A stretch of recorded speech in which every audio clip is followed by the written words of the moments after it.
Hola a todos, hoy vamos a ver la nueva gama de ventiladores FC120 de Deepcool, unos ventiladores con un buen rendimiento y un nuevo sistema de gestión de cable mucho más simple. En este vídeo os voy a enseñar cómo funcionan y cómo se conectan estos nuevos ventiladores.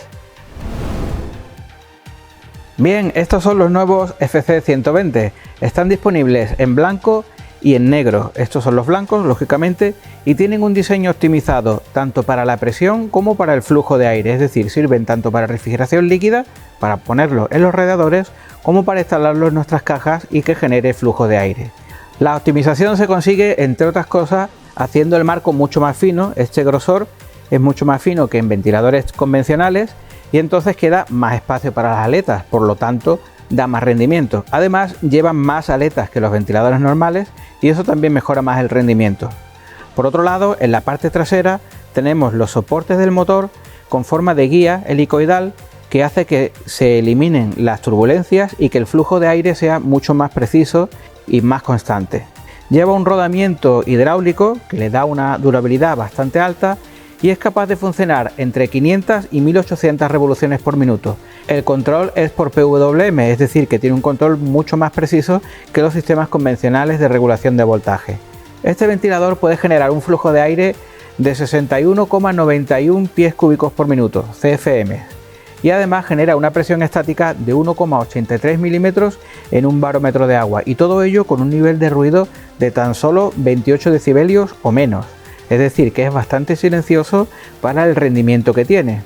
En cuanto a la iluminación, lleva un sistema ARGB con LED aquí en la parte central, que además tienen un efecto de serie, es decir, aquí en la electrónica de control lleva un efecto ya ARGB que hace que puedan funcionar, puede iluminar sin estar conectado a ningún controlador de iluminación ARGB. Por si no tenemos un controlador o nuestra placa base no tiene ARGB o lo que sea, pueden funcionar de manera totalmente independiente.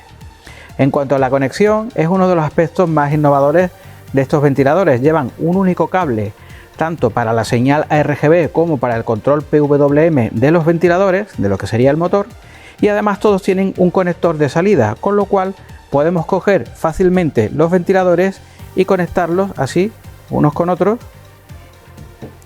y de esta forma ahorramos muchísimo tema de cableado, es decir, todo nos quedaría mucho más limpio. Fijaos cómo puedo conectar los tres ventiladores así en serie en un momentito. Este vendría aquí y así de fácil tendríamos los tres ventiladores ya conectados. Dependiendo de la posición podemos llevar los cables por un lado o por otro para tener más distancia o menos. Luego en los accesorios aquí viene una cajita con dos cables y tres kits de tornillería para poder atornillarlos. Los dos cables que vienen son muy sencillos. El primero es un alargador de señal que es del mismo tipo de conector de este. Es decir, imaginaos que tenemos este sistema, ya que lo tenemos aquí medio montado, y este ventilador, por lo que sea, hay que ponerlo más lejos, en otra parte de la caja que no nos llega el cable. Pues utilizamos este alargador, se conecta aquí. Ya nos podemos llevar el ventilador más lejos y luego este cable lo ponemos aquí, así, y ya estaría conectado.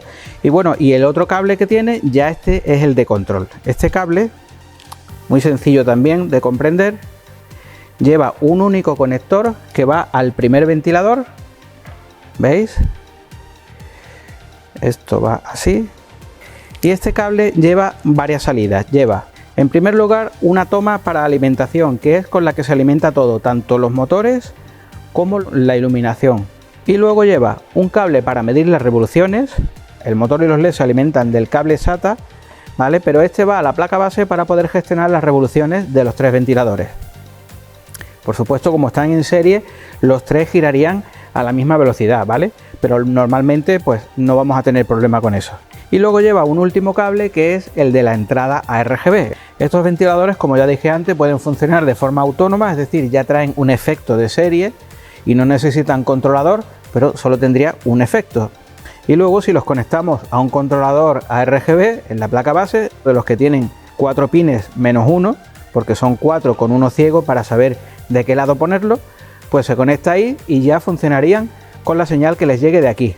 El cable además tiene otra salida, porque si por ejemplo conectamos esto a la placa base y tenemos otro dispositivo, pues luego en esta salida conectamos el otro dispositivo y así no perdemos la toma. Bien, ahora voy a conectarlo para que lo veáis. En principio, como todo es automático, simplemente alimentándolo, voy a coger un cable de alimentación SATA que tengo por aquí de la fuente del laboratorio, lo conecto y bien, y ya tenemos señal, ¿veis? Voy a poner esto aquí que no se me caiga. Vale, entonces como veis ahora está girando sin control, es decir, gira a sus máximas revoluciones porque no tiene control de revoluciones, y con el efecto de iluminación RGB que trae de serie. Si lo conectáramos a un controlador, pues entonces ya sí que tendría el efecto que nosotros quisiéramos. Bien, como veis es un sistema súper fácil de instalar con un cableado muy sencillo. Está disponible en blanco y en negro y es una auténtica maravilla, tanto en rendimiento como en facilidad de montaje. Bien, si tenéis alguna duda, dejadlo en los comentarios y trataré de ayudaros. Gracias por ver este vídeo. Nos vemos en el próximo.